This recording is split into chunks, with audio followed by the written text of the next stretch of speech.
Okay, right now we are going to show you how to take your courses from our old version of Moodle, export them and bring them into the new version of Moodle if you'd like to use them as a shell to start off your class. So the first thing you need to do is go to the old website, www.essextech.org/Moodle. This is currently still linked to from our main website. Log in with your network username and password. I'm going to take one of my math classes here, and I can find my math class here on the left. It was this one here for algebra.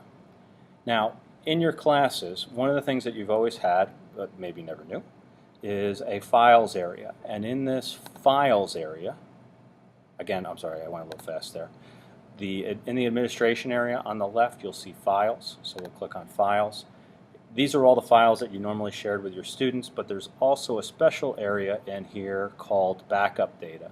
And the system automatically every night creates a backup, and the last 5 backups are here. So I am going to take and download the most recent backup, looks like this one here, and I can download it by just clicking on it, and you'll notice that it's now downloading to my computer.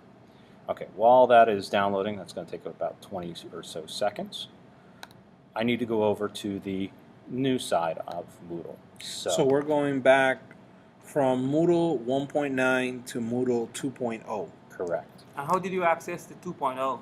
Oh, excellent question. So to get to the Moodle 2.0 site, right now we don't have a direct link on our web page. You have to go to essextech.org/Moodle with the number 2 on it. And when you go there, I'll tell you what, let me log out so you can see that process. It looks the same. Right now we've made it green and black so that you can see the difference. Again, you log in, network username and password. Okay, so I'll log in.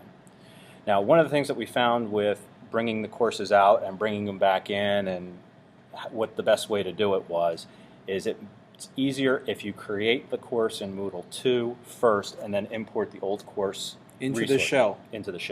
So what we're going to do here is the same thing that we did before in one of the other videos, which is creating a class. And I believe we can go down here under Site Administration, and we look at Courses, and there's this Add Edit Courses. So I'm going to add I noticed that Moodle 2.0 has made site navigation more compact, like a left navigation bar. Right. Yeah, you have to look to see, sometimes these things are compressed. If you see these little arrows here, you want to click on it. One of the things we saw in one of the other videos is this may not actually be here. If you click this button here, it actually docks on the side, and you'll actually have to find it up here when you hover over it. Which is a new feature.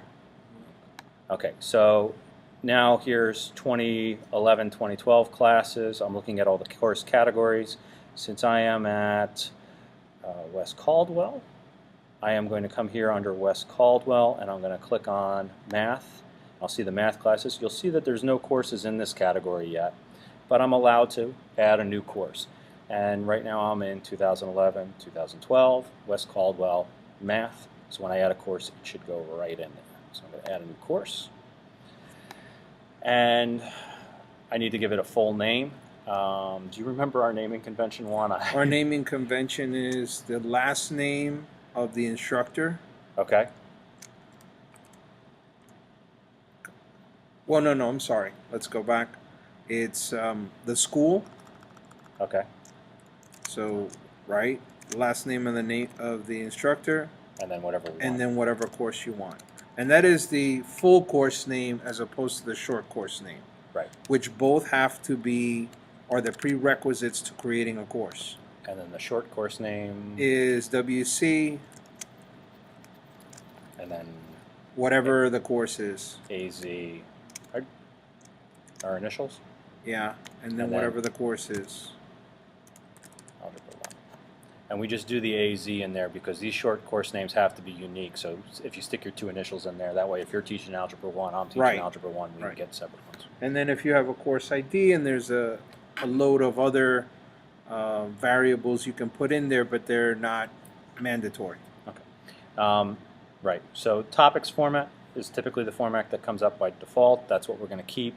Number of topics. I'm going to expand this because I know the course that I have coming in importing was larger.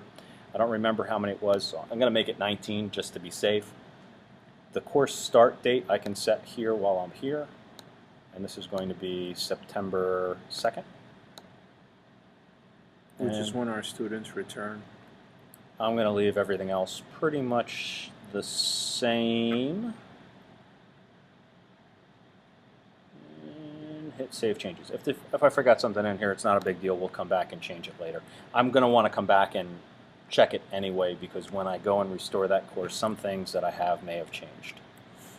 Okay, so I have the course created. I can see it here now.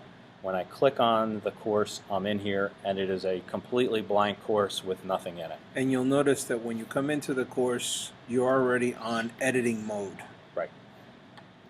Right, and that's that button up top here. If I turn it off, I see nothing. I can't change anything. Click Turn on Editing. Now I can edit it. Okay, I had docked my settings back up here. I'm going to bring it back down so it's over here, just for the heck of it. And one of the things that you'll notice in here is this backup, restore, and import option. We're going to do a restore. And now this restore, there's a couple of different ways to do it. I can do it from a file, from files that are in the course backup area, from a file I might have in my own private area where I have files, or from automated backups on the system. And you'll notice under each one of these there's a Manage Backup Files.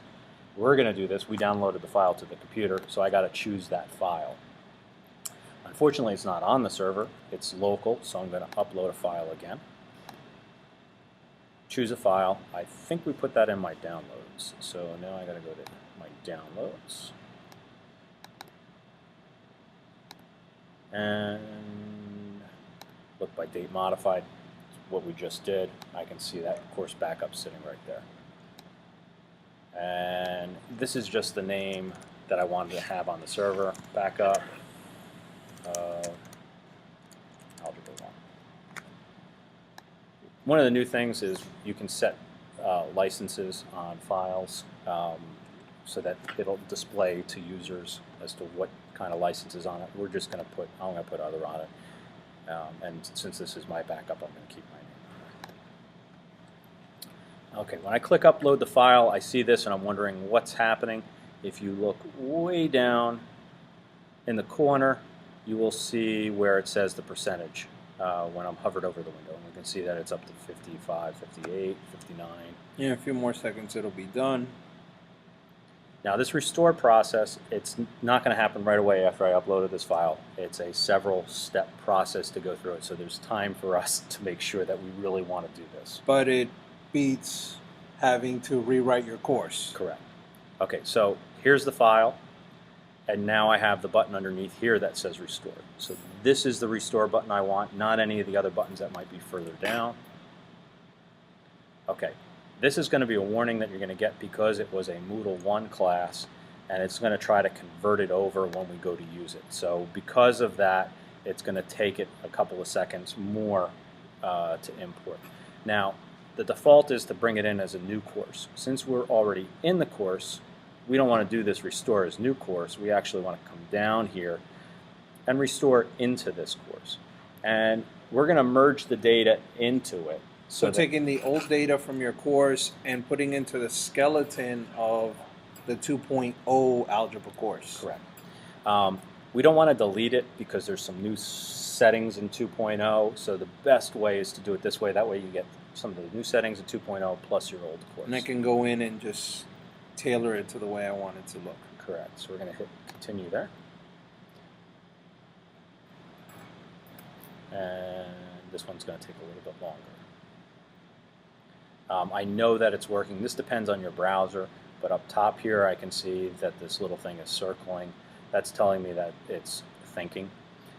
So the server is doing a whole bunch of stuff right now, and we just have to wait for it to finish. You can still see some of the other options that were here. We could have restored into an existing course, a different one. We don't want to do that. Remember, we wanted the one here that's in the middle, restore to an existing course.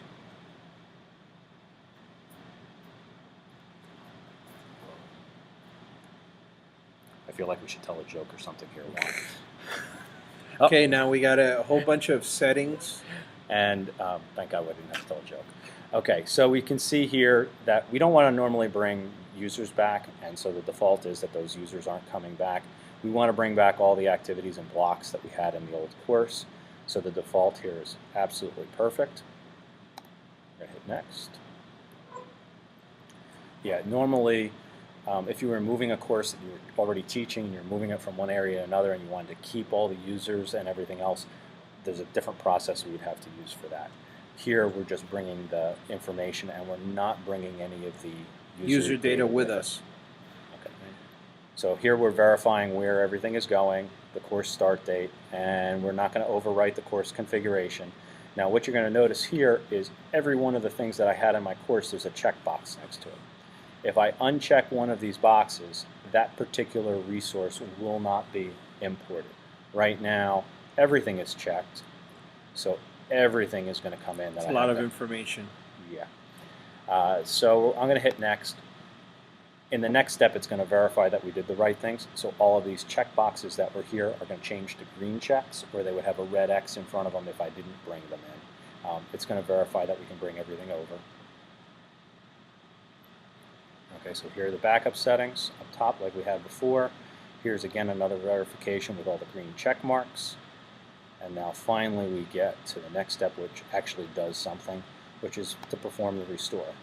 Now you want to check to make sure that all of this is correct, because one of the things, and I've made this mistake before, is if you restore twice into the same course, or you restore into a course where you have already got a lot of things, you end up with a lot more things, and you may have duplicate pieces in there, and then you have to go back and delete them. This is just telling us we had some question categories. Categories and questions changed from Moodle 1.9 to Moodle 2. We'll talk about that later in another video, but that's helped to make things a little bit easier, and it makes sharing questions with other teachers a lot easier now. So we hit continue again. So now it's thinking. Yeah. And what the change is with these questions is before the questions, the files for the questions, the graphics, any other resources for the questions might have been stored in a different area.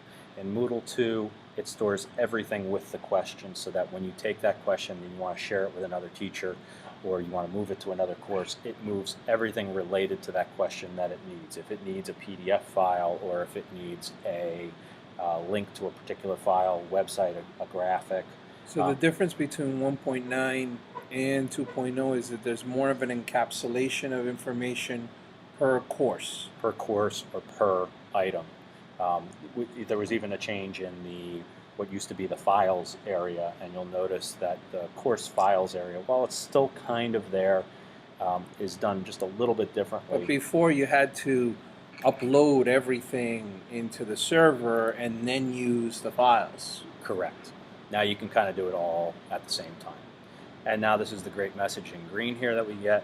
Course was restored successfully, and then when we hit continue, it will take us to that course that we've restored. Cross our fingers, and there it is. So I've got everything in here, all of my resources from before, and I can go ahead and start editing and changing what I need to do for this year's course. Without having to write anything else.